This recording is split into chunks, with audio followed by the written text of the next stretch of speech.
स्व। अनुवाद एवं तात्पर्य कृष्ण कृपा मूर्ति श्री श्रीमद अभय चरणारविंद भक्ति वेदांत स्वामी प्रभुपाद।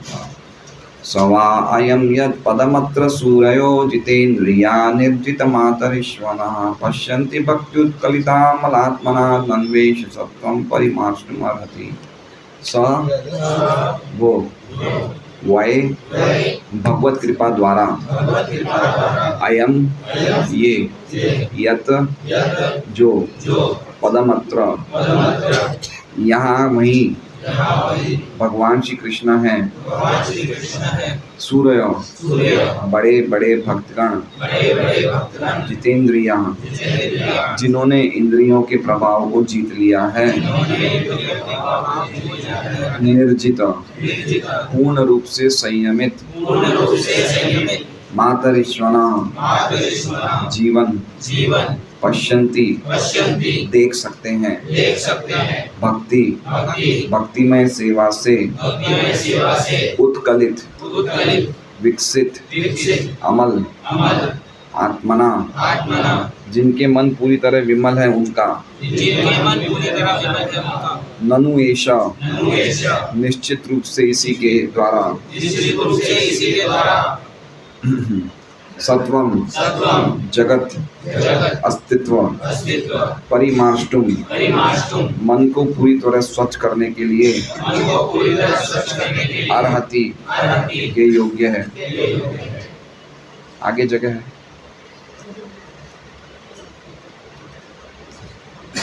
अनुवाद। ये वे ही पूर्ण पुरुषोत्तम भगवान हैं जिनके दिव्य रूप का अनुभव बड़े बड़े भक्तों द्वारा किया जाता है, जिन्होंने सुदृढ़ भक्ति द्वारा तथा जीवन एवं इंद्रियों पर पूर्ण संयम द्वारा भौतिक चेतना से पूर्ण रूप से विशुद्ध हो चुके हैं तथा अस्तित्व को विमल बनाने का यही एकमात्र मार्ग है। ओम अज्ञानतिमिरान्धस्य ज्ञानाञ्जनशलाकया चक्षुरुन्मीलितं येन तस्मै श्रीगुरुवे नमः। नामशेष्टमनुभविष्यति पुत्रमत्र स्वरूपं रूपं तस्याग्रहं उरुपुरीं माथुरीं गोष्ठवाटीं राधाकुण्डं गिरिवरम् अहोराजिकामाधवाशां प्राप्तो यस्य तत्तया श्रीगुरुं तं नतोऽस्मि। वन्देऽहं श्रीगुरो श्रीयुतः पदकमलं श्रीगुरुं वैष्णवांश्च श्रीरूपं साग्रजातं सहगणरघुनाथान्वितं तं सजीवम् साद्वैतं सावधूतं परिजन सहितं कृष्ण चैतन्य देवं श्री राधा कृष्ण पादा सैगण ललिता शिव शाखान्वितांश्च गुरु वैष्णव भगवान तिने स्मरण हय विघ्न विनाशन अनायास होय निज वांछित पूर्ण। हरे कृष्णा कृष्णा कृष्णा हरे हरे हरे राम राम राम हरे हरे। तो आज की भागवत क्लास में हस्तिनापुर की नारियां, कुरुवंश की स्त्रियां, जैसा कि हमने देखा कि पिछले 2 श्लोकों में भगवान की अलग अलग स्थितियों को उन्होंने वर्णन किया था। श्लोक संख्या 21 में उन्होंने वर्णन किया था कि निष्प्रपंच अवस्था में भगवान कहाँ विद्यमान रहते हैं। वो हमने देखा कि सृष्टि के पहले भगवान अपने धाम में विद्यमान रहते हैं, जब गुणों का प्राकट्य तब नहीं हुआ था और सभी जीव हम लोग सभी सो रहे थे महाविष्णु के उदर में। प्रलय के बाद और सृष्टि के पहले भगवान विद्यमान थे।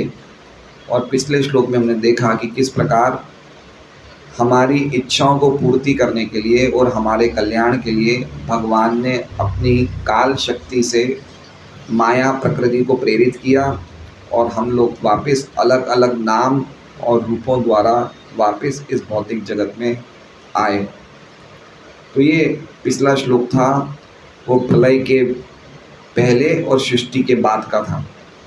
सृष्टि के बाद क्या हुआ था और प्रलय के पहले। अभी तक प्रलय नहीं चल रही ना, ये बीच का समय है। अब इस श्लोक में आपस में स्त्रियां क्या कह रही है, सवा अयम। अरे ये वही कृष्ण है ना। ये तीनों श्लोक में लगातार आ रहा है ना, सवा अयम। वो ही कृष्ण है ये, जो सृष्टि के पहले भी थे और सृष्टि के बाद भी हैं। ये वही कृष्ण है। तो बड़े आश्चर्य से बोल रहे हैं, वही है ये कृष्ण। ऐसा लगता ना कि भाई, अरे जैसे हम कोई व्यक्ति को देखते हैं जिसने बहुत बड़े कार्य करे, अरे ये वही व्यक्ति है क्या? तो ऐसे स्त्रियां क्या कह रही है, अरे ये वही कृष्ण है। तो ऐसे आपस में कह रहे हैं हाँ ये वही कृष्ण है। तो कैसे कृष्ण हैं, तो कह रहे हैं यद पा स वा अयम, स मतलब वो, वह मतलब निश्चित रूप से, अयम मतलब ये, यद यत पदम, यत मतलब जिनके, पदम मतलब जिनके चरण, या जिनके, जिन स्वयं भगवान कृष्ण है, जिनके चरण या जिनका स्वरूप, ठीक है, जिनके चरण या जिनका स्वरूप, अत्र, अत्र मतलब जो यहाँ पे विद्यमान है भगवान कृष्णा, सूरयो, सूरयो मतलब बड़े बड़े भक्तगण, बड़े बड़े देवता, बड़े बड़े ऋषिगण, वो उनको देखते हैं। कैसे देखते हैं, तो कह रहे हैं पश्यन्ति, तीसरी लाइन में क्या लिखा है, पश्यन्ति मतलब देख रहे हैं। देख रहे हैं का मतलब क्या हुआ, प्रेजेंट टेंस, वो अभी भी देख रहे हैं, ऐसा नहीं है कि देख रहे थे। देख रहे हैं का इसका मतलब क्या हुआ कि कृष्णा सभी कालों में विद्यमान है। और देख रहे हैं का अर्थ एक और है कि बहुवचन में है, मतलब खाली वो ही नहीं देख सकते, हम भी देख सकते हैं। पश्यन्ति का अर्थ क्या हुआ, खाली जिनकी बात करी जा रही है वो ही नहीं देख सकते हैं, हम चाहें तो हम भी देख सकते हैं, क्योंकि भगवान कृष्ण सर्व समय विद्यमान रहते हैं, इसलिए हम भी देख सकते हैं। तो क्या देखने के लिए क्या किया उन्होंने, तो कह रहे हैं जितेंद्रिया, उन्होंने अपनी इंद्रियों को जीत लिया या वश में कर लिया। कैसे वश में कर लिया, तो कह रहे हैं निर्जित मातरिश्वना, क्योंकि उन्होंने संयमित रूप से मातरिश्वना अपने जीवन को कंट्रोल में कर लिया। जीवन लिखा है प्रभुपाद जी ने, अर्थ जीवन, श्रीधर स्वामी लिखते हैं प्राण, प्राण वायु, है ना। तो जिसने प्राण वायु को कंट्रोल में कर लिया है, मतलब प्राण वायु को जिसने कंट्रोल में कर लिया, वो इंद्रियों को आराम से वश में कर सकते हैं। तो कह रहे हैं जितेंद्रिया निर्जित मातरिश्वना। ऐसे बड़े बड़े सूर्यों ने, बड़े बड़े भक्तों ने किस प्रकार देखा, अपनी इंद्रियों को वश में करके, अपने प्राण वायु को वश में करके इस प्रकार देखा।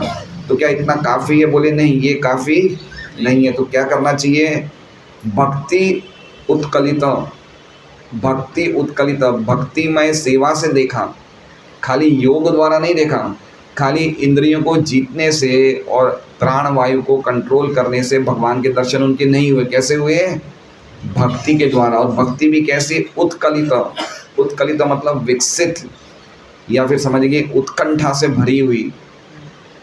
जो भक्तिमय सेवा ऐसे करते हैं जिससे हमारी उत्कंठा बढ़ जाती है। भक्तिमय सेवा करने से हमारी झपकियाँ बढ़ जाती है। आप समझ रहे हैं, भक्तिमय सेवा का अर्थ क्या है कि जब हम भगवान की भक्ति करें तो और मन करेगी और सेवा करें। तो उत्कंठा समझ रहे, उत्कंठा, उत्साहान निश्चयात धैर्यात, उत्साह निश्चय धैर्य। तो उत्कंठा का अर्थ है विकसित, विकसित मतलब उत्कंठित। श्रीधर स्वामी कह रहे हैं उत्कंठा, उत्कंठा मतलब मैं कब कृष्ण की सेवा और करूं, मैं और सेवा करूं, मैं और सेवा करूं। वो सेवा के अवसर ढूंढते रहते हैं, ऐसे उत्कंठा बढ़ती है ना। रूप गोस्वामी भी भक्ति रसामृत सिंधु में कहते हैं कि भक्ति की एकमात्र कीमत क्या है, गिरधारी लीला प्रभु, हाँ लौल्यम, क्या है लौल्यम। एकमात्र भक्ति को परचेज किया जाता है किसके द्वारा, लौल्यम। लौल्यम मतलब बहुत बड़ा ग्रीड, लोभ, कि मुझे कृष्ण की शुद्ध सेवा भक्ति करनी है, ऐसा लौल्यम होना चाहिए। तो ऐसे भक्ति उत्कलित, ऐसे लौल्यम भरी भक्ति से क्या हुआ, अमल आत्मना, अमल आत्मना मतलब उनका मन पूरी तरह से अमल हो गया। एक होता है निर्मल, एक होता है अमल, एक होता है शमल। तो मन को अमल करने के लिए क्या करना पड़ेगा, खाली मन को विमल करने के लिए, अमल करने के लिए, शुद्ध करने के लिए एकमात्र भक्ति की उत्कंठा होनी चाहिए। भक्ति में सेवा से हमारी उत्कंठा भगवान की सेवा करने की और बढ़नी चाहिए, उसी से मन विमल हो सकता है। ठीक है, तो ये हो गया भक्ति उत्कलित मानस, भक्ति उत्कलित माला, भक्ति उत्कलित मलात्मना। फिर आगे क्या कह रहे हैं, नन्वेश सत्वम परिमाष्ट मारति। नन्वेश, नन्वेश, ननु मतलब निश्चय ही, और एश मतलब ये जो मार्ग है जो बताया गया है इस श्लोक में। कौन सा मार्ग बताया गया है, कि उत्कंठा भरी भक्ति से ही हृदय या मन शुद्ध हो सकता है। ये जो मार्ग बताया गया है, नन्वेश सत्वम परिमाष्टुम अर्हति, इसी के द्वारा सत्वम मतलब हमारी बुद्धि या हमारा चेतना या हमारी अस्तित्व पूरी तरह से स्वच्छ करने के लिए योग्य है और कोई रास्ता नहीं है। अर्हति मतलब योग्य है, परिमाष्टुम मतलब शुद्धिकरण के लिए, हमारे हृदय के शुद्धिकरण के लिए खाली ये ही जो मार्ग बताया, कौन सा, भक्ति उत्कलिता मलात्मना, भक्ति उत्कलित वाले मार्ग से हमारा चेतना, हमारी हृदय, हमारा क्या कहते हैं, अस्तित्व का शुद्धिकरण हो सकता है। समझ गए नीचे वाला मार्ग अर्थ का क्या हो गया, परिमाष्टुम अर्हति, परिमाष्टुम मतलब मन को पूरी तरह स्वच्छ करने के लिए एकमात्र यही मार्ग योग्य है। अर्हति का मतलब समझ रहे हैं, अर्हति मतलब यही मार्ग संभव है और कोई मार्ग संभव नहीं है। ज्ञान की विधि के अनुसार, योग की विधि के अनुसार हम थोड़ा बहुत मन को विमल कर सकते हैं, लेकिन इसमें लिखा है मन को परिमार्ष्टुम का मतलब है मन को पूरी तरह विमल करने का, पूरी तरह शुद्ध करने का एकमात्र उपाय क्या कह रहे हैं, भक्ति उत्कलिता, उसके अलावा और कोई दूसरा योग्य प्रोसेस नहीं है, इसलिए लिख रहे हैं अर्हति। तो समझ गए आप लोग क्या कह रहे हैं गोपियाँ, अरे ये तो वही कृष्ण है जिनकी हमने चर्चा करी, जो सृष्टि के पहले भी थे, सृष्टि के बाद भी वही कृष्ण है, उनको हम देख रहे हैं।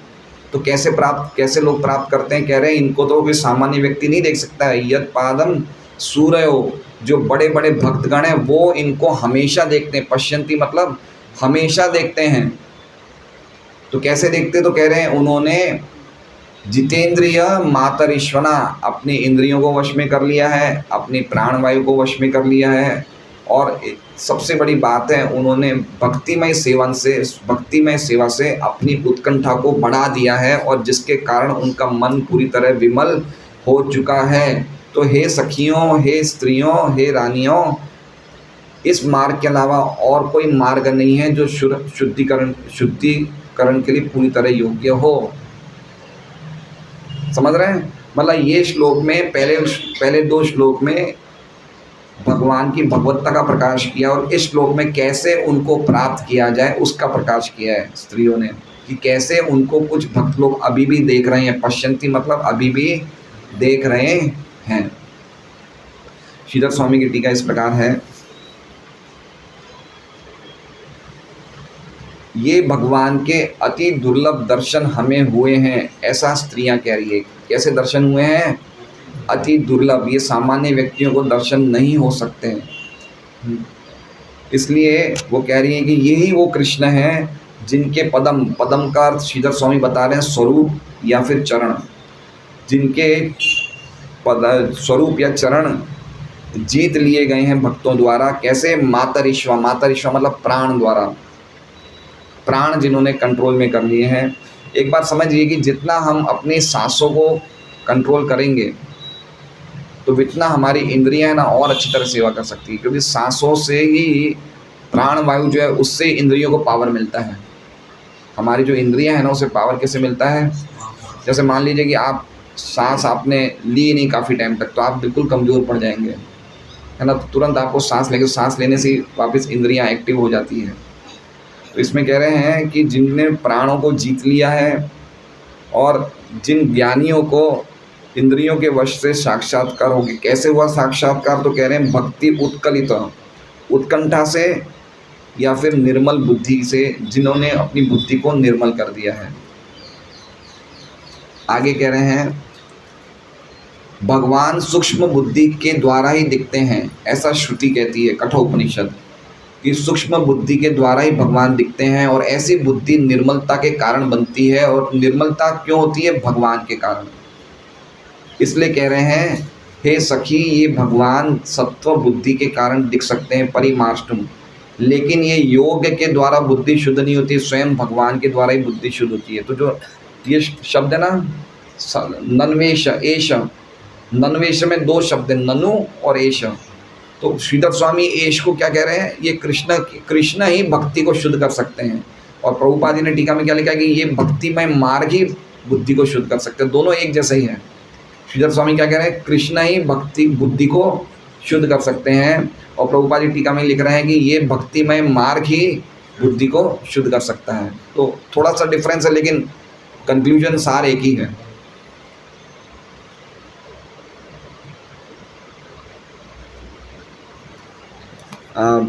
उनकी टीका पढ़ते हैं हम, विश्वनाथ चक्रवर्ती ठाकुर की। विश्वनाथ चक्रवर्ती ठाकुर की टीका देखिए बहुत ही अद्भुत है।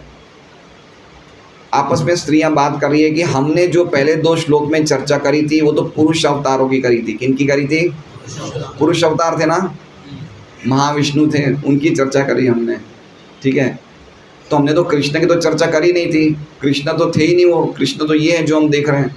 तो इसका मतलब तो कृष्ण तो बाद में आए ना, पहले कौन आए? पहले कौन आए भाई? पुरुष अवतार आए।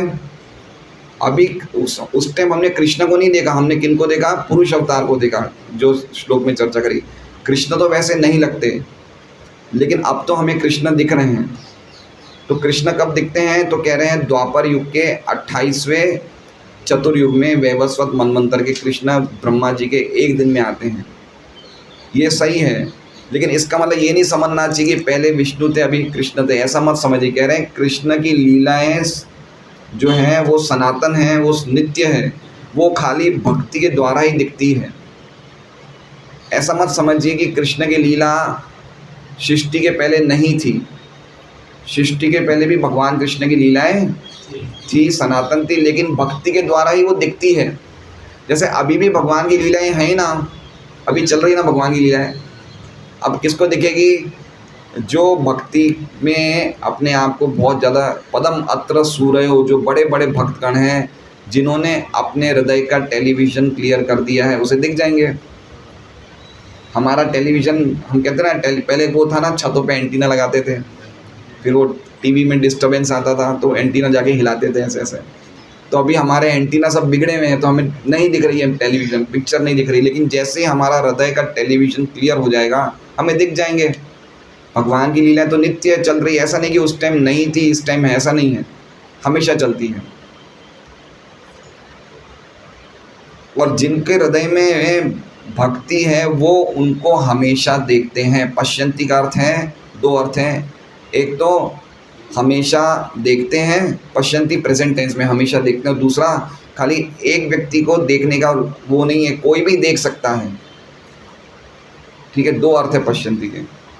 जो अपने प्राण वायु को वश में करते हैं, निर्जित मातरिश्वना, और जिन्होंने अपने प्राण वायु को वश में करने के कारण इंद्रियों को भी जीत लिया है, वो बुद्धि के द्वारा, आत्मना, बुद्धि, पवित्र बुद्धि के द्वारा, जो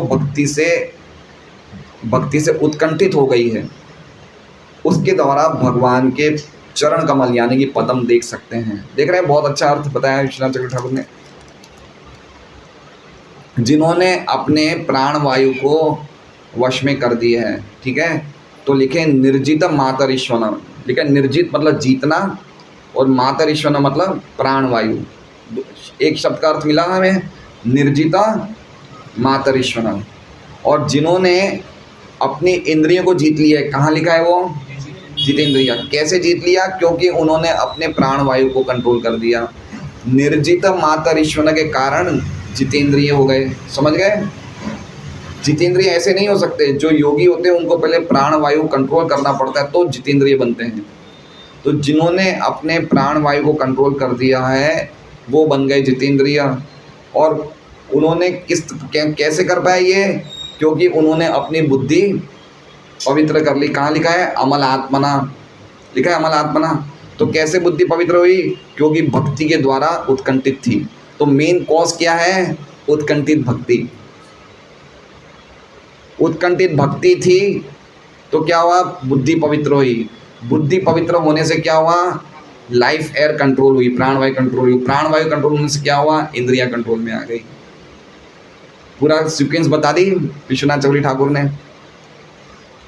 झपकी वाले भक्त समझे आप लोग या वापस समझाऊं? पूरी सीक्वेंस समझ गए? इजी है। भक्ति, उत्कंठित भक्ति द्वारा उनकी बुद्धि पवित्र हुई। पवित्र बुद्धि द्वारा उन्होंने प्राणवायु को कंट्रोल किया, और प्राणवायु को कंट्रोल करने के कारण उनकी इंद्रियां कंट्रोल में हुई। और यही चीज़ हमें करना है।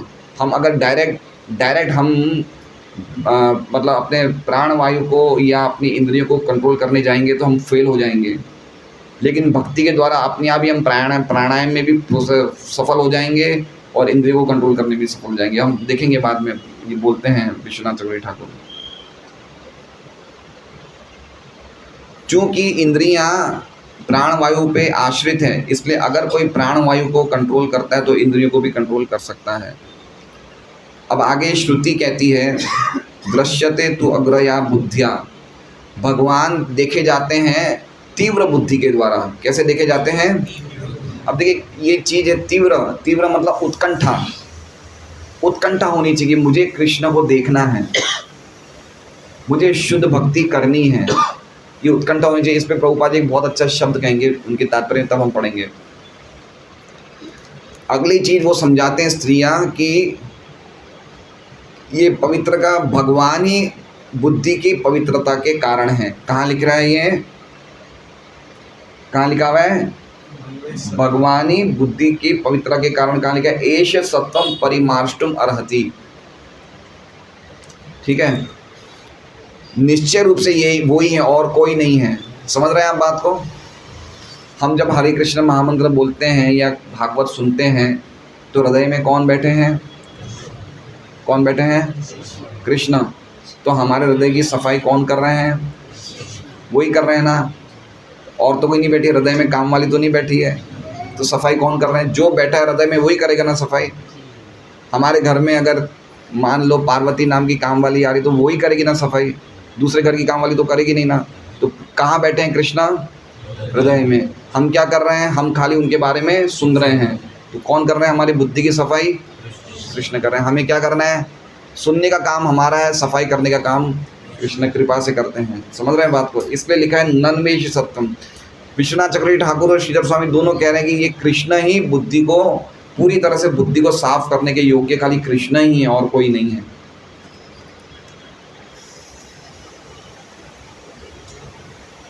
कहने का तात्पर्य यह है कि जो ऋषियों ने अपनी इंद्रियों को जीत लिया है और प्राणवायु को कंट्रोल में कर दिया है, लेकिन भक्ति के द्वारा ही वो भगवान को देख सकते हैं, खाली प्राणायाम या दूसरी विधियों के द्वारा नहीं देख सकते। इसलिए इसे प्रेजेंट टेंस को क्या बोलते हैं हिंदी में? वर्तमान काल, प्रेजेंट टेंस को ये उद्योतित करने के लिए कह रहे हैं उनकी लीलाएं अभी भी दिख रही हैं। अब देखिए बहुत अच्छा एक एग्जाम्पल दे रहे हैं कि उनकी लीलाएं अभी भी दिख रही है। वो कैसे बता रहे हैं? ब्रह्मा जी कहते हैं गोपाल तापनी उपनिषद में, ब्रह्मा जी क्या कह रहे हैं? अतः परार्थ्यांते सो बुद्ध्यत गोप वेशों में पुरुष पुरुषतात आविर्बभुव। मेरे जीवन के आधे समय गुजरने के बाद मैंने उनको देखा है जो मेरे सामने गोप वेश में सामने खड़े हैं। जीवन के 50 वर्ष, आपको पता है ब्रह्मा जी के 50 वर्ष पूरे हुए हैं। तो ब्रह्मा जी क्या कह रहे हैं गोपाल तापनी उपनिषद में कि मेरे जीवन के 50 वर्ष के अंत के बाद मैंने गोप वेश में कृष्ण को देखा है। कितने वर्षों के अंत के बाद? 50 वर्ष के अंत में। आगे क्या कह रहे हैं कि ब्रह्म संहिता में ऐसा भी कहा है कि कृष्ण ब्रह्मा के जन्म के समय में सृष्टि के पूर्व भी दिखे थे और ब्रह्मा ने उनकी स्तुति करी थी। समझ रहे हैं? सृष्टि के समय ब्रह्मा जी ने ब्रह्म संहिता की जो स्तुतियाँ कब करी थी? सृष्टि के पहले, जब ब्रह्मा जी का जन्म हुआ था तब उन्हें तपस्या करी थी। जब उनका हृदय शुद्ध हो गया था तो उन्होंने सृष्टि के पहले भगवान की स्तुतियाँ करी। और अब क्या कह रहे हैं? 50 साल के बाद भी मुझे कृष्ण। तो इसका अर्थ क्या हुआ? इसका अर्थ कि कृष्ण हमेशा विद्यमान रहते हैं। ब्रह्मा जी का 1 साल तो हमने देख लिया, 1 दिन देख लिया हमने, 4 अरब 32 करोड़ साल का। तो जिनका 1 दिन इतना लंबा है तो उनके 50 साल कितने लंबे होंगे। लेकिन कृष्णा जन्म के समय भी थे ब्रह्मा के टाइम पे और 50 साल गुजरने के बाद भी कृष्णा हैं। इसका मतलब ये हुआ कि ब्रह्मा जी अगर चले भी जाएंगे तो भी कृष्णा रहेंगे। इसलिए पश्यंती के बारे में इतना बोल रहे हैं कि पश्यंती मतलब उनकी लीलाएं नित्य लीला है, नित्य काल की लीलाएं जो हमेशा चलती है। तो ये विश्वनाथ चक्रवर्ती ठाकुर की टीका है। तो मेरे हिसाब से अब आप पूरा श्लोक अच्छी तरह समझ गए होंगे। कोई समझने में दिक्कत तो आ नहीं रही होगी। नहीं समझे वो हाथ खड़ा कर सके थे। राकेश जी समझ गए? राकेश जी इतने टाइम के बाद है तो भी इजीली समझ गए। अच्छा, जिनको समझ में आ गया वो हाथ खड़ा करें। अब ये तो बड़ा चक्कर है, जो 4-5 भक्ति ऐसे हैं जो जो हाथ खड़ा कर रहे हैं, बाकी ना तो उस टाइम खड़े करते ना इस टाइम करते हैं। पता नहीं इन्होंने किनको वोट किसको दिया, इनको पता ही नहीं चल रहा।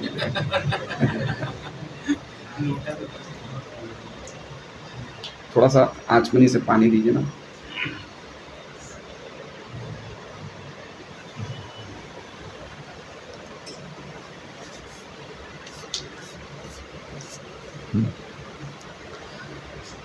तात्पर्य, जैसा कि भगवत गीता में कहा गया है, भगवान केवल भक्तिमय सेवा द्वारा अपने वास्तविक रूप में जाने जा सकते हैं। कोई श्लोक बता सकता है? भक्त्या माम अभी जाना थी। प्रभुपाद के ज़्यादातर तो सेंटेंस और श्लोक के रूपांतरित ही होते हैं सब। अतएव यहाँ पर बताया गया है कि केवल महान भगवत भक्त जो कठिन भक्तिमय सेवा द्वारा मन के सारे भौतिक मैल को धो सकते हैं, वे ही भगवान को यथारूप अनुभव। अब इसमें कौन सी चीज़ आपको इम्पोर्टेंट लगी इस शब्दों में? मैं वापस बोल रहा हूँ, अतएव यहाँ पर बताया गया है, खाली एक शब्द बताना है जो हमें स्ट्राइक करने वाला है। मैं वापस बोलता हूँ, अतएव यहाँ पर बताया गया है कि केवल महान भगवत भक्त जो कठिन भक्ति में सेवा द्वारा मन के सारे भौतिक मैल को धो सकते हैं, वे ही भगवान को यथारूप अनुभव कर सकते हैं। बोलिए, हैं कठिन, आप समझ रहे हैं कठिन का अर्थ क्या हुआ? इंग्लिश में प्रभुपाद जी लिखते हैं रिजिड। रिजिड रिजिड मतलब रघुनाथ दास गोस्वामी की भक्ति में साधना जो थी वो क्या थी? उसमें चैतन्य चैतमत के तात्पर्य में लिखा है कि पत्थर की लकीर जैसे मिटाना मुश्किल है, वैसे रघुनाथ दास गोस्वामी की रोज की भक्ति की जो प्रैक्टिसेस थी वो कभी भी फेल नहीं होती थी। रोज 1 लाख नाम लेना, 2000 बार भगवान को प्रणाम करना, 1000 बार वैष्णव को प्रणाम करना, 22.5 घंटा उनकी साधना चलती थी रघुनाथ दास गोस्वामी। और उनकी साधना कैसी थी? पत्थर की लकीर जैसी, जो कभी भी फेल नहीं होती थी। इसे कहते हैं रिजिड। प्रभुपाद जी ऐसा भी लिख सकते थे ना कि भक्ति में सेवा द्वारा। रिजिड क्यों लिखा हूँ, कठिन क्यों लिखा हूँ? कठिन क्यों लिखा? आप समझ रहे हैं बात को? कठिन मतलब हमें ऐसी भक्ति करनी पड़ेगी, हमें इस तरह के डिटर्मिनेशन लेने पड़ेंगे। जैसे ध्रुव महाराज वन में गए थे तो उन्होंने डिटर्मिनेशन लिया था कि जब तक मुझे भगवान नहीं दिखेंगे मैं वन से वापस लौटूंगा नहीं। तो उसी प्रकार से हमें डिटर्मिनेशन लेना चाहिए कि जब तक मेरा मनुष्य जीवन है मैं इसी जीवन में भगवान को बिना देखे नहीं रहूँगा। इसे कहते हैं डिटर्मिनेशन। ये होता है डिटर्मिनेशन। अभी हमारा डिटर्मिनेशन कैसा है? एक बात बताऊं मैं आपको, हमारी भक्ति क्या है अभी पता है आपको? टाइम पास भक्ति। समझ रहे हैं? हमारी भक्ति का नाम क्या है? Time pass. टाइम पास मतलब समझ रहे हैं? टाइम पास का अर्थ ये है कि अभी हम लोग जितने भी लोग बैठे हुए हैं, हम में से प्रायः सबकी आर्थिक आमदनी नियमित है। ऐसा नहीं है कि हम कोई बहुत ज़्यादा रुपया क्वांटिटी में कमा रहे हैं, ऐसा नहीं है। प्राय हम में से जितने भक्त हैं वो लिमिटेड इनकम सर्कल वाले हैं। इस बात को हम लोग मानते हैं ना। अब मान लीजिए कि अगर मेरी नौकरी में मुझे 15,000 रुपया महीना मिलता है और मेरा नौकरी का टाइम है सुबह 10 बजे से लेके रात के 8 बजे तक का। अगर मेरे जो बॉस हैं वो ये कह दें कि मैं कल से आपको 35,000 रुपये दूँगा, आपको सुबह 6 बजे आना पड़ेगा और रात को 8 बजे के बदले 9 बजे काम करना पड़ेगा, तो हम सब यहाँ बैठे हैं, हमारे हृदय में क्या प्रलोभन आएगा? सच बोलिएगा, आएगा? अगर वो व्यक्ति को अगर ऐसा प्रलोभन मिल जाए और वो उसके अनुसार बड़ी हुई इनकम के लिए अपने टाइम की बलिदान कर दे, तो वो क्या जो रेगुलर भागवत क्लास में आता था वो आएगा? नहीं आएगा। तो भागवत क्लास में क्यों आ रहा है? टाइम पास करने के लिए। इसलिए बोलते हैं टाइम पास भक्ति। इसे बोलते हैं कंडीशनल लव। लेकिन इस कंडीशनल लव से भगवान की प्राप्ति नहीं होती। भगवान की प्राप्ति होती अनकंडीशनल लव, अहेतु की। समझ रहे हैं? तो हमें देखना चाहिए कि हमारे जीवन में वास्तव में हम जो अभी भक्ति कर रहे हैं या पुस्तकों का वितरण कर रहे हैं या हम लोग नगर संकीर्तन में जा रहे हैं या हम भागवत पढ़ रहे हैं, क्या सचमुच ये हमारा डिटर्मिनेशन है कि हम जीवन भर ऐसे करेंगे, या फिर हमारा डिटर्मिनेशन ढीला पड़ जाएगा कि अच्छी नौकरी या अच्छे व्यापार के प्रॉमिसेस में हमारा ढीला तो नहीं पड़ जाएगा? क्या लगता है आपको? क्या हम ऐसा सोच के एक बार हम लोग अपने हृदय का एनालिसिस करें, क्या होगा? हम आज भी देखते हैं हमारे कुछ भक्त होते हैं वो सुबह 10 बजते निकल जाते हैं डिस्ट्रीब्यूशन से। क्यों? क्योंकि उन्हें अपने काम पे जाना होता है। और यही अगर उनको ऐसा प्रलोभन मिल जाए कि अगर आप 10,000 रुपये और ज़्यादा दूंगा, आप सुबह 1 घंटे पहले आओ, तो जाने की उम्मीद है उसकी 9 बजे, पूरी उम्मीद लग रही है। क्यों? क्योंकि हमारी भक्ति रिजिड नहीं है। हम क्यों कर रहे हैं कि भाई ठीक है आना चाहिए, कुछ पुण्य मिलेगा, प्रसाद मिलेगा, भक्तों का संग होगा, भक्ति कर रहे हैं। ऐसा नहीं कह रहा हूँ कि नहीं कर रहे हैं, ऐसा नहीं कह रहा हूँ ये भक्ति नहीं कर रहे, लेकिन चूँकि हमारी भक्ति रिजिड नहीं है इसलिए माया परीक्षा नहीं ले रही है। माया कब परीक्षा लेगी? जब हम रिजिड भक्ति करेंगे तब परीक्षा लेगी, तब वो परीक्षाएं हमें पास करनी। अभी तो हमने परीक्षाओं को पास करना शुरू ही नहीं किया, क्योंकि हम माया की गोद में बैठे हैं। माया बोली बच्चे सो, आराम से करो माला, लाइफ इज़ एंजॉयबल, अभी कुछ प्रसाद आएगा। तो माया ने हमें सुला रखा है, लेकिन ऐसे माया के सामने युद्ध नहीं हो सकता है। आप समझ रहे हैं बात को? कल महाराज का मैं एक लेक्चर सुन रहा था, कोई व्यक्ति, जैसे महाभारत का युद्ध हो रहा था, तो युद्ध में पता है क्या होता है? युद्ध में अगर कोई क्षत्रिय या योद्धा ये सोच ले कि भाई मुझे घर आज युद्ध को थोड़ा जल्दी पटाना है, आज मुझे घर में बीवी बच्चों से मिलना है, ऐसा सोचते वो तुरंत उसका गला कट जाएगा। आप समझ रहे हैं? युद्ध में क्या उत्साह होना चाहिए, क्या लड़ाई का जज्बात होने चाहिए, वो ज़बरदस्त होनी चाहिए। कहीं भी मन में ये सब बातें आनी नहीं चाहिए। और अभी हम लोग डिस्ट्रीब्यूशन में जाते हैं नगर संकीर्तन में, मुझे 10:30 11 बजे निकलना है, मेरी वाइफ ने बुलाया है, हमें शॉपिंग, ये बातें आती है। अब वो व्यक्ति क्या प्रचार करेगा? माया के सामने युद्ध कर ही नहीं का। अरे जब सामान्य व्यक्ति के सामने युद्ध में हमें बिल्कुल स्ट्रांग रहना पड़ता है, तो माया के सामने युद्ध करने में क्या हमारी हालत होगी? तो अभी जो भी हमारी भक्ति है, जहाँ तक आप लोग का तो मुझे नहीं पता, लेकिन मैं तो अपनी भक्ति को टाइम पास ही मानूंगा, क्योंकि जो एक स्ट्रांग होना चाहिए वो हमारे में वो नहीं कि मुझे कृष्ण के लिए लौल्यम चाहिए, कठिन कठिन तपस्या हम करना ही नहीं चाहते हैं। हमारे में डिटर्मिनेशन नहीं है। प्रभुपाद जी एग्जाम्पल क्या देते हैं डिटर्मिनेशन का, कि चिड़िया के अंडे जब समुद्र ले गया तो चिड़िया समुद्र को सुखाने लग गई। समुद्र ने कहा तू होता कौन है, तेरी बात क्यों सुनूं? चिड़िया ने बोला ठीक है मैं तुम्हें सुखाऊंगी। तो एक एक चोंच से एक एक बूंद निकाल के ज़मीन पे डाल रही थी चिड़िया। तो जब गरुड़ जी ने देखा कि ये इसका इतना बड़ा डिटर्मिनेशन है, तो गरुड़ जी ने समुद्र को बोला कि भाई इनके अंडे दे दो, नहीं तो मैं भी तुम्हारा वही काम करूँगी जो ये कर रही है, मैं तो एक झटके में समुद्र को सुखा दूँगी। तो ये डिटर्मिनेशन होना चाहिए, हमारा डिटर्मिनेशन होना चाहिए। क्या नारद जी का क्या बैकग्राउंड था बताइए? नारद जी का हमने श्लोक पढ़ा ना, कहानी पढ़ी ना, नारद जी की कथा देखी ना। मटेरियल बैकग्राउंड उनसे अच्छा हमारा है नहीं है, ये देख लीजिए। मटेरियल बैकग्राउंड, स्पिरिचुअल बैकग्राउंड की बात नहीं कर रहा हूँ। जब नारद जी दासी पुत्र थे तो उनका क्या बैकग्राउंड था, हमारा क्या बैकग्राउंड है? वो ना पढ़े लिखे थे, उनके पिता कौन थे वो उनको ही नहीं पता था, कोई उनकी जाति का वर्णन नहीं है, लेकिन उनको उन भक्ति वेदांतियों ने जो मार्ग बताया उस पर बिल्कुल स्ट्रांग रहे वो। बस खाली उनकी यही क्वालिफिकेशन थी कि जो उन्होंने बोला है मुझे वो करना है, बस। याद है ना आपको? तो अपनी माता जी का अंत्येष्टि क्रिया किए भी नहीं चले गए। उनको कोई रास्ते नहीं पता था, कुछ नहीं पता था, भौतिक जगत में क्या कैसे होता है उनको कुछ आइडिया नहीं था, लेकिन उनको इतनी वो बात लग गई उनके वो मुनियों की, भक्ति वेदांत मुनियों की, कि उन्होंने अपनी माता जी का भी देह संस्कार नहीं किया, वो भगवान को ढूंढने के लिए निकल गए। ये उत्कंठा होती है। प्रभुपाद जी कोई ऐसा नहीं है कि कोई नींद में आ गए थे रात को 1 से 6 बजे तात्पर्य कठिन लिख दिया, ऐसे नहीं है। वो आत्म साक्षात्कार भक्त हैं और जो भी उनके तात्पर्य है वो उनके हृदय के भाव हैं, वो रियलाइज्ड सेंटेंसेस हैं। तो कठिन का अर्थ समझिए क्या है। कठिन का अर्थ हम लोग अगर ऐसे ही भक्ति करते रहें तो हमारा कोई चांस नहीं है, कोई चांस नहीं है। एक मौका मिलते ही हम तुरंत छोड़ देंगे।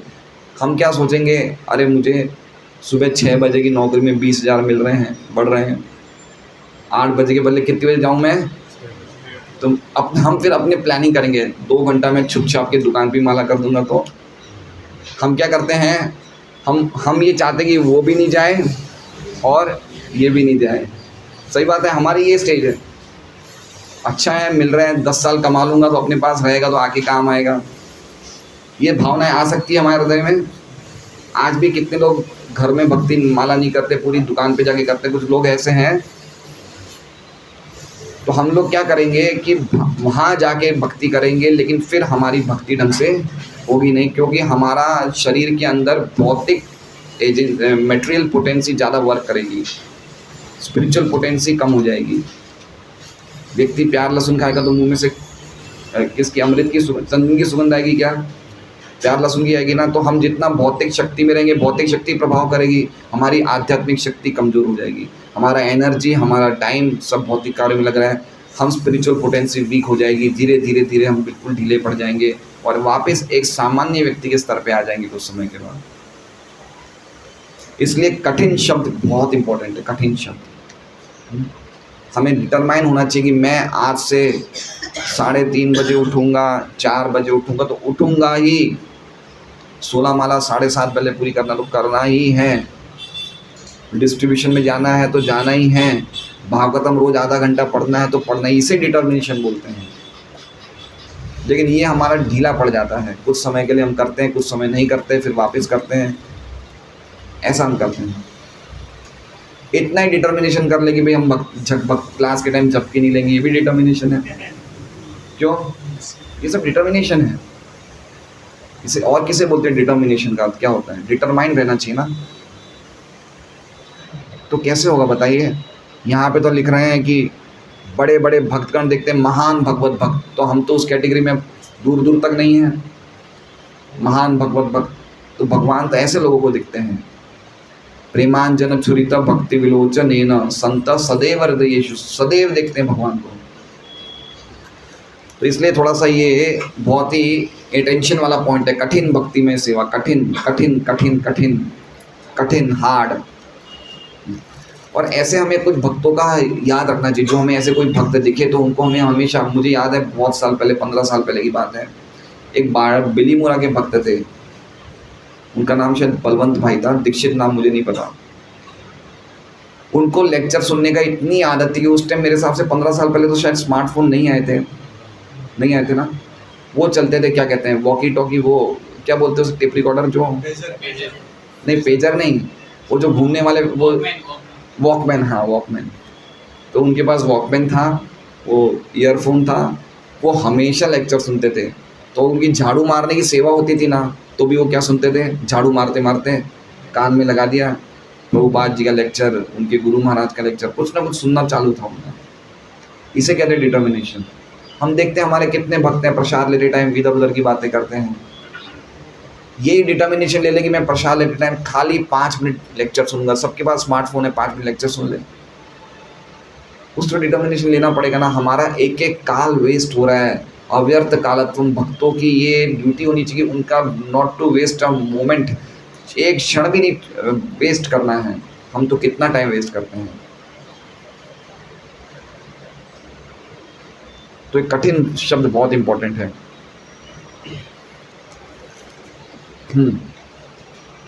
जितेंद्रिय का अर्थ है इंद्रियों पर पूरा नियंत्रण रखने वाला।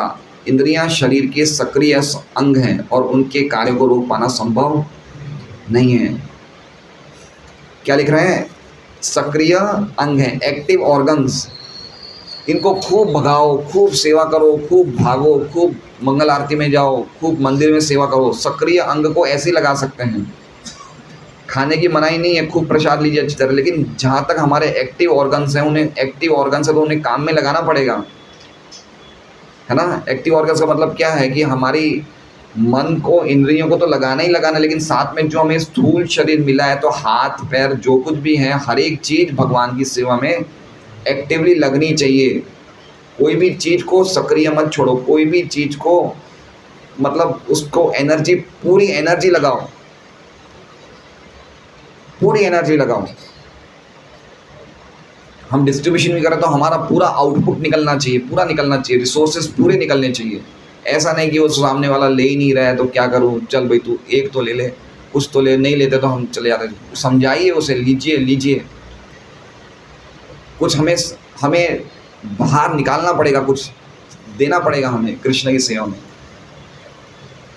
माहौल से हमें कॉम्प्रोमाइज़ नहीं करना है कि अगर माहौल ऐसा है तो मैं कैसे करूँगा। कोई भी माहौल में हमारी भक्ति अनकम्प्रोमाइजिंग होनी चाहिए, बहुत स्ट्रांग होनी चाहिए। मुझे कृष्ण को, कल मैंने जो भक्ति करी थी उससे मुझे आज ज़्यादा करनी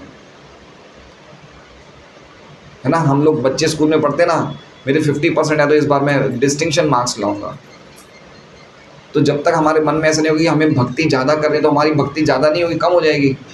कल उन्होंने बहुत अच्छी बात बताई सर्वदर्शन प्रभु ने कि कमरा बंद होता है, हम कुछ नहीं, धूल को आने, फिर भी धूल कैसे न कैसे आ जाती है। तो हम अगर वैसे ही भक्ति के प्रोसेस में लगेंगे तो कैसे न कैसे हम डाउन हो जाएंगे धीरे धीरे, क्योंकि हर एक चीज़ हमें पुश कर रही है नीचे उतारने के लिए। ये पूरा भौतिक जगत का नेचर ही इतना डिग्रेडिंग है कि हर चीज़ हमें पुल कर रही है, खींच रही है। तो हमें अपने आप को उठाना पड़ेगा, है ना। हम ऐसा सुनते हैं कि जैसे मान लीजिए वाटरफॉल्स आ रही है, क्या बोलते हैं वाटरफॉल को हिंदी में? नहीं, वाटरफॉल का जलधारा क्या बोलते हैं? झरना। तो जैसे तेज़ी से झरना आ रही है ना, तेज़ी से, तो नाव का झरना में बहना ईजी है ना, लेकिन हम लोग का कैसा प्रवाह है, हम उल्टा जा रहे हैं। कैसे जा रहे हैं? उल्टा झरना को क्रॉस कर रहे हैं। तो भक्ति में सेवा ऐसी है, भौतिक प्रकृति के खिलाफ आपने जंग छेड़ दी है। क्या छेड़ दी है? अब जाने में छेड़ी या अनजाने में छेड़ी, लेकिन छेड़ दी है। किसी ने जाने में छेड़ ली होगी, किसी ने अनजाने में छेड़ ली होगी। किसी को लगता होगा कि भी चलो सत्संग में बैठ जाओ, कैसे ना कैसे आपने माया के खिलाफ जंग छेड़ ली है। अब आपने माया के खिलाफ छेड़ ली, और माया कैसी है? भगवान कैसे कहते हैं? मम माया ज़बरदस्त है, छोड़ेगी नहीं आपको। क्या लगता है आपको, छोड़ देगी? नहीं छोड़ेगी। एट एवरी मोमेंट, कभी भी माया सोती नहीं है, 24 घंटे जगी हुई रहती है। एक बार एक भक्त ने कहा प्रभुपाद जी को, प्रभुपाद जी हम लोग कभी कभी भक्ति करते हैं ना, तो हम कभी कभी माया में आ जाते हैं। तो प्रभुपाद जी क्या बोलते हैं? हम हमेशा माया में रहते हैं, कभी कभी भक्ति करते हैं।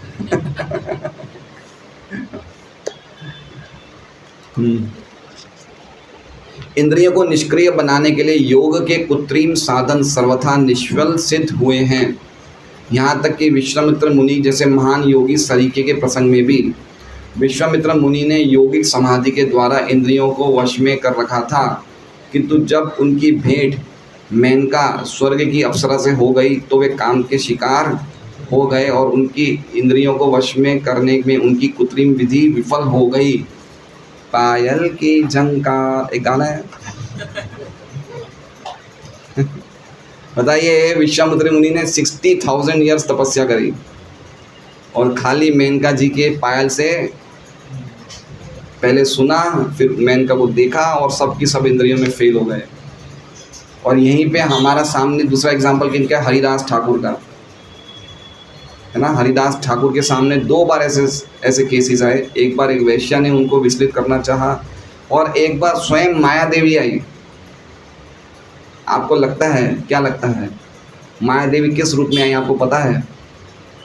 हम दुनिया की कौन सी सुंदर से सुंदर स्त्री की हम कल्पना कर सकते हैं?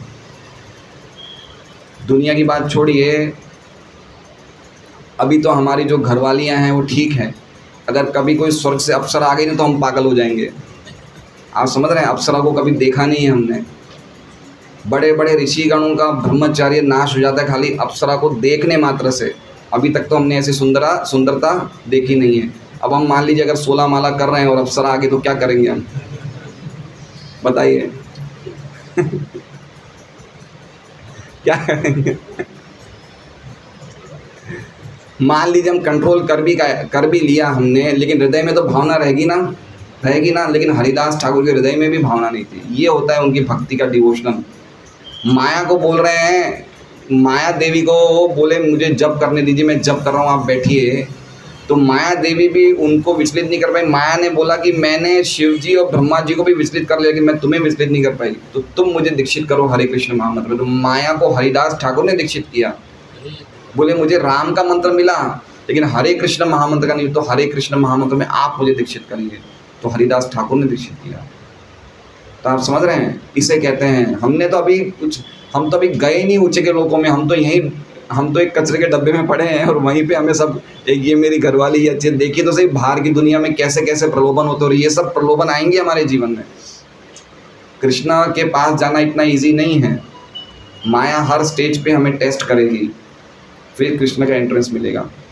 तो विश्वामित्र मुनि का देखिए कितने साल तपस्या किया, लेकिन उन्होंने भक्ति का आश्रय नहीं लिया, इसलिए वो गिर गए। पॉइंट ये कहना चाहते हैं कि बिना गिर गए, मतलब ऐसे गिरे ऐसे नहीं, शकुंतला के साथ ब्याह किया उन्होंने, और नहीं शकुंतला नहीं, मेनका से उनकी बेटी हुई शकुंतला।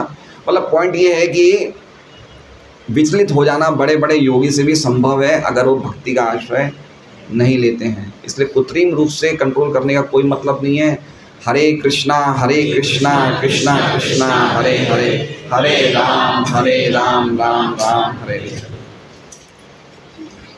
लेकिन शुद्ध भक्त के किस्से में ऐसा नहीं होता कि कृत्रिम साधना से इंद्रियों को कार्य करने से रोका जाए, अपितु उन्हें अन्य अच्छे कार्यों में व्यस्त रखा जाता है। हमसे संभव है, बोलिए, हम चाहें तो संभव है कि कोई बड़ी से बड़ी अप्सरा है, लेकिन हम लोग विचलित नहीं हो सकते। अगर हम प्रॉपरली हरे कृष्ण महामंत्र बोलेंगे हम विचलित नहीं होंगे, और हमारे मन में भी ये भावना आ सकती है कि इस अप्सरा को मैं भक्त बनाऊं, अगर हम ढंग से जप करेंगे। लेकिन झपकी वाला जप करेंगे तो कुछ भी हो सकता है, फिर तो कुछ भी हो सकता है। एक शब्द भी हम ढंग से नहीं सुनते, माया में कैप्चर कर लेती है। एक शब्द भी हरे कृष्णा ढंग से नहीं सुनते, माया कैप्चर कर लेती है। तो आप समझिए हमें बहुत बड़ा कंसेशन मिला है, खाली 16 माला करना है। कीर्तन ये सदाहरी 24 घंटे कीर्तन नहीं कर सकते, 16 माला करें, लेकिन कैसी करनी है? निरपराध, बिल्कुल ध्यान से करनी है। नहीं तो हमें पता ही नहीं चलेगा कि हम स्पिरिचुअल स्पार्क हैं, हम शरीर हैं, हम इसी भ्रांत धारणा में पूरा जीवन निकालेंगे। हम ये शरीर नहीं है, हम स्पिरिचुअल स्पार्क हैं, हम आध्यात्मिक स्फुलिंग है, हमारा शरीर से कोई लेना देना है ही नहीं। कितने बड़े हम लोग माया के द्वारा हम मोहित हो रखे कि अपने आप को पदार्थ समझ रखा है हमने। तो ये तीव्र भक्ति के द्वारा नहीं जा पाएगी ये भावना कि हम शरीर ही समझेंगे, शरीर से संबंधित चीज़ों को अपना समझेंगे, मेरे बीवी मेरे बच्चे, जो कि हम एक आध्यात्मिक स्फुलिंग है, हमारा शरीर से कोई लेना देना ही नहीं है। पॉइंट समझिए आप कितना इंपॉर्टेंट है ये। साक्षात्कार किए बिना अगर हम शरीर छोड़ते हैं तो क्या होगा हमारा। इसलिए बहुत इंपॉर्टेंट है कि हमारी जो जप होनी चाहिए, हमारी भक्ति होनी चाहिए। और भगवान भागवत में भी शुद्धि गोस्वामी कहते हैं अकाम सर्व काम हुआ मोक्ष काम हो जाए तीव्रेण भक्ति योगेन। तीव्र भक्ति, किसी की कोई इच्छा भी है मन में तो चलो ठीक है, तीव्र तो करो भक्ति। हमारी तीव्र भक्ति है ही नहीं, हम तो कैसे कर रहे हैं, बिल्कुल सही हमारा नाम है टाइम पास भक्ति। क्या नाम है हमारे भक्ति का? टाइम पास भक्ति। टाइम है तो कर रहे हैं भाई, कोई बड़ा प्रलोभन मिल गया तो जरूरी नहीं है करेंगे। इसे बोलते हैं टाइम को पास कर रहे हैं भक्ति में।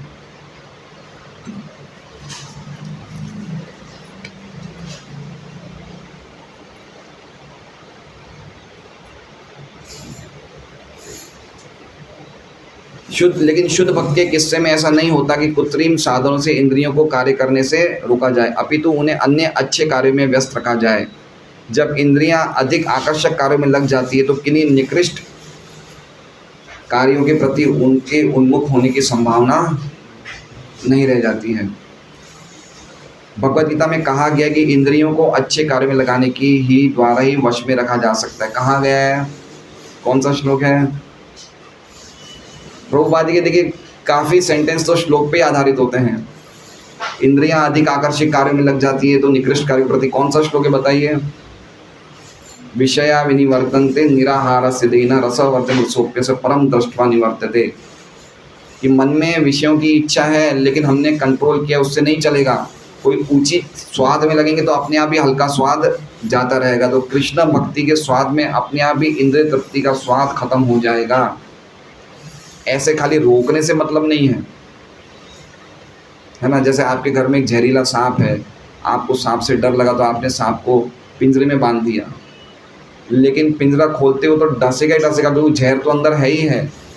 उसी तरह से खाली ज़बरदस्ती इंद्रियों को कंट्रोल करने से इंद्रियों का कंट्रोल नहीं हुआ, उनको कोई ना कोई एक्टिव काम में लगाना पड़ेगा, भगवान के काम में लगाना पड़ेगा, नहीं तो वो कभी भी हरंती प्रसवम मना यपि कौनते पुरुषस्य विपश्च इंद्रियाणि प्रमाथीनि। प्रमाथी है, प्रमाथी, प्रमाथी मतलब बहुत ही, जिसे कहते हैं ना ज़बरदस्त पागल है ये मन को भी फेंक देती है ना। दिति ने कश्यप मुनि की धोती पकड़ ली, बोले नहीं चलो मेरे साथ। इतनी स्ट्रांग होती है इंद्रियां, क्या लगता है आपको?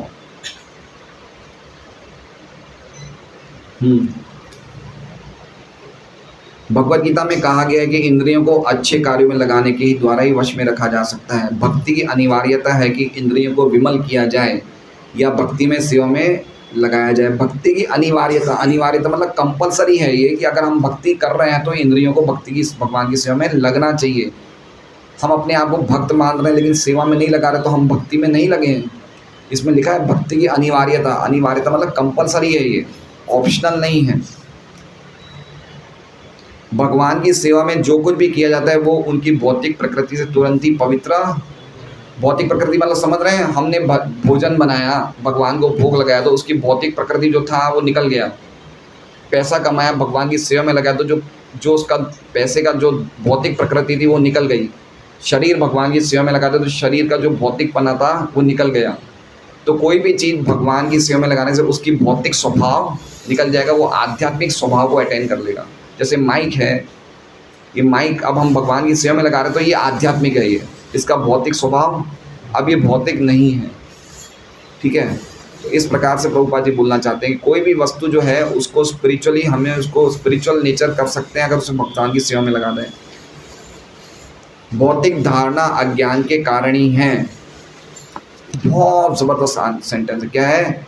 भौतिक धारणा, भौतिक धारणा का मतलब ये जगत भौतिक तत्वों से बना है, या ये भौतिक जगत है, ये स्त्री है, ये पुरुष है, ये मैं हूँ, ये मेरा है, ये क्या है? ये खाली अज्ञानता के कारण ही है। तो असल में क्या ज्ञान है? तो क्या कह रहे हैं? वासुदेव के परे कुछ भी नहीं है, यही सच्चा ज्ञान है। मतलब सब जगह क्या है? खाली वासुदेव ही है, उसके अलावा और कुछ है ही नहीं, ये सबसे बड़ा ज्ञान है। बताइए, श्लोक बताइए गीता जी का। बहुनाम जन्म नामन्ते ज्ञानवान मान प्रपद्यते वासुदेव सर्वमिति स महात्मा। तो जैसे जैसे हम भक्ति में शुद्ध होते जाएंगे तो हम क्या देखेंगे? हर जगह वासुदेव को ही देखेंगे। हो सकता है वासुदेव के रूप को नहीं देखें, लेकिन उनकी शक्तियाँ किस प्रकार से कार्य कर रही है हम ये देखेंगे। बस चल रही है, बस में ये जो मेटल लगा है ये प्रकृति से आया है, तो ये भी भगवान की शक्ति है। हमारा नज़र ऐसे हो जाएगा। और हम ऐसा देख रहे हैं बस आई है, पकड़ो भागो चलो बस में बैठो, तो हमारा नज़र क्या है? हमारी भौतिक धारणा बनी हुई है। तो भक्ति करने के बाद एक एडवांस डिवोटी जो है, जो भक्ति में प्रगति करता है, उसकी धारणा क्या हो जाती है? उस सब जगह किसको देखता है? वासुदेव के लिए, वासुदेव को ही देखता है।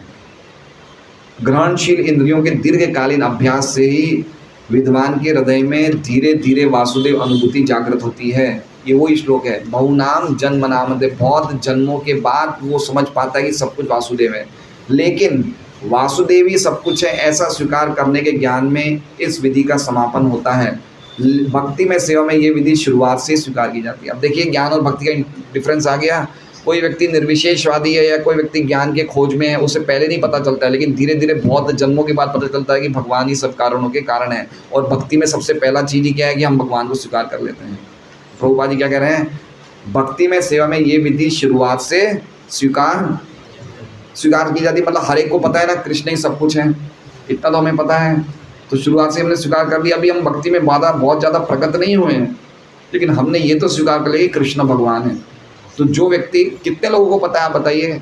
आप सूरत में पूछ लीजिए कि भगवान वासुदेव भी सभी कारणों कारण, कितने लोग आपको जवाब देंगे?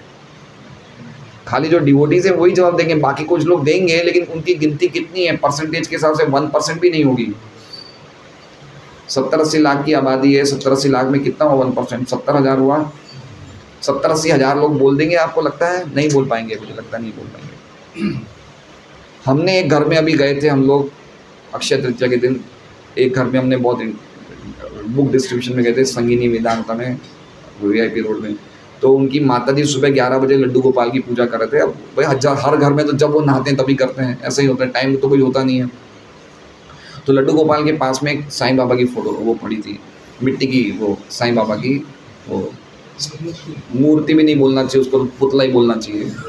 मूर्ति बोल के भी भगवान का अपमान कर, मूर्ति बोल ही नहीं सकते, पुतला बोल सकते हैं, स्टैच्यू। तो मैं काफ़ी देर से देख रहा था। अब उन्होंने बुक तो कुछ ली नहीं, बोले भाई साहब है। फिर मैंने उन्हें बोला कि भैया आप लड्डू गोपाल की पूजा कर रहे हैं, साक्षात ठाकुर जी की पूजा कर रहे हैं, पास में आपने फ़कीर को रख रखा है। वो तो बिल्कुल टूट गया। बोले आप फ़कीर कैसे बोल दिया आपने, ये भगवान है ये। मैंने बोला भाई हम तो शास्त्रों के अनुसार बोल रहे हैं, जो कुछ बोल रहे हैं हम तो आपके कल्याण के लिए बोल रहे हैं। बोले तो फिर वो क्या बोला? बोले करोड़ों लोग ऐसे ही साईं बाबा की पूजा कर रहे हैं। मैंने बोला करोड़ों लोग तो आसाराम बाबू को भी पूछते हो तो जेल में है। बोले आसाराम बाबू को भी आप गलत मान रहे हैं। मैंने बोला अरे वो जेल में है, उन्होंने गलत काम किया। बोले नहीं वो भी भगवान है। अब बताइए उनके घर में ठाकुर जी की सेवा है, हर एक जगह भगवान कृष्ण की फ़ोटो है, लड्डू गोपाल विराजमान है और उनकी ये भावना है, बताइए। तो कितने लोग तत्व से जानते हैं कि वासुदेव ही सब कुछ है? कितने होंगे? हार्डली 1% होंगे, है ना। तो पॉइंट ये है कि समझना चाहिए कि भक्ति में शुरुआत से इतना मानना ही अपने आप में हमारा, कितने जन्मों के बाद ये हमारा ये जन्म खाली इतना जो मान रहा है कि कृष्ण ही परम सत्य है, उसका तो 50% जन्म तो ऐसे ही सफल हो गया। फिर तो खाली उसे कुछ भक्ति ही करनी है तीव्रता से, कठिनता से। बाकी उसने ये पहले से ही मान लिया कृष्ण परम सत्य है। और भगवत कृपा से अंतःकरण में भगवान के आदेश से सारा वास्तविक ज्ञान प्रकट हो जाता है। कहाँ लिखा हुआ है गीता जी में? अंतःकरण में भगवान के आदेश से सारा वास्तविक ज्ञान प्रकट हो जाता है। तेषाम एवानुकंपार्थम अहम अज्ञानजं तम नाश्यामि आत्मभावस्तो ज्ञान दीपेन भास्वता, कि मेरी भक्ति में प्रीतिपूर्वक सेवा करने से मैं इसके हृदय का ज्ञान नष्ट कर देता हूँ। ये कृष्ण करते हैं। ये कौन सी बात पे कह रहे हैं प्रभुपाद जी? पूरा उस पर नन्व एष सत्वम परिमष्टम, ये कृष्ण प्रभुपाद जी उस पर कह रहे थे। कि प्रभुपाद की टीका में श्रीधर स्वामी की भी टीका आ गई, विश्वनाथ चक्रवर्ती ठाकुर की भी टीका आ गई। तो देख रहे हैं आप ये कौन सी बात पे कह रहे हैं? कृष्ण हमारे हृदय को शुद्ध करते हैं, तो उस बात पे कह रहे हैं नन्वेश सत्वम परिमाष्टमर्ति। अतः भक्ति में सेवा द्वारा इंद्रियों को वश में करना एकमात्र सरलतम साधन है। हरे कृष्ण। थोड़ी क्लासेस लंबी हो रही है क्योंकि इनमें काफ़ी चीज़ें समझाने की होती है, इस चक्कर में लंबी हो रही है। हरे कृष्णा। श्रीमद् भागवतम की जय। वांछा कल्पतरुभ्यश्च कृपा सिंधुभ्येव च पतितानां पावनेभ्यो वैष्णवेभ्यो नमो नमः। मेरी बात कर रहा हूँ।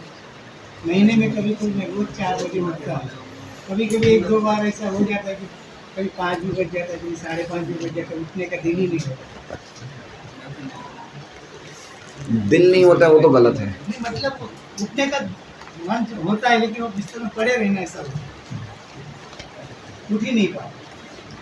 महाराज बताते हैं कि जब हमको अलार्म बजता है, जब उठते हैं ना, तो उस टाइम हम लोग तुरंत उठ जाएं, लेटे नहीं रहे। अलार्म भी बजता है ना, फिर भी वो अलार्म सुनाई नहीं देता, ऐसा लगता है। आपको काफ़ी ट्रीटमेंट की आवश्यकता है। यही कह सकता हूँ। तो क्या करें, हो सकता है आपका एज फैक्टर के कारण भी ऐसा एक संभव हो सकता है। 65 ईयर्स हो गया, 69, लेकिन 70 ईयर्स में प्रभुपाद जी विदेश गए थे। हम वैसा तो नहीं कर सकते, लेकिन एटलीस्ट कम से कम हम दोपहर को थोड़ा सो जाएं, दोपहर को थोड़ा आधा घंटा पौन घंटा सो जाएं। सुबह सुबह अगर हमारी नींद जल्दी से पूरी नहीं होती है, ऐसा हम कर सकते हैं। हमें डिटरमाइन होना पड़ेगा कि मुझे उठना ही है चाहे कुछ भी हो जाए। और अगर मान लीजिए आप 4 बजे उठते हैं और एक दिन आप 5 साढ़े 5, तो आपका सुबह का पूरा प्रोग्राम चौपट हो जाएगा, पूरा प्रोग्राम चौपट हो जाएगा। आधा घंटा लेट उठने से ही सब गड़बड़ा जाएगा मामला। सुबह उठना इतना ज़रूरी है। हमारी पूरी साधना इस पर डिपेंड करती है सुबह 4:30 से 9 बजे तक का टाइम हमने कैसे पास किया। इसलिए बहुत इंपॉर्टेंट टाइम है सुबह का। भक्तों के लिए तो सुबह का या निशान सर्वभूता नाम, हमारा तो यही असली जीवन है, सुबह का जीवन। प्रयास करिए, संभव होगा। हरे कृष्ण।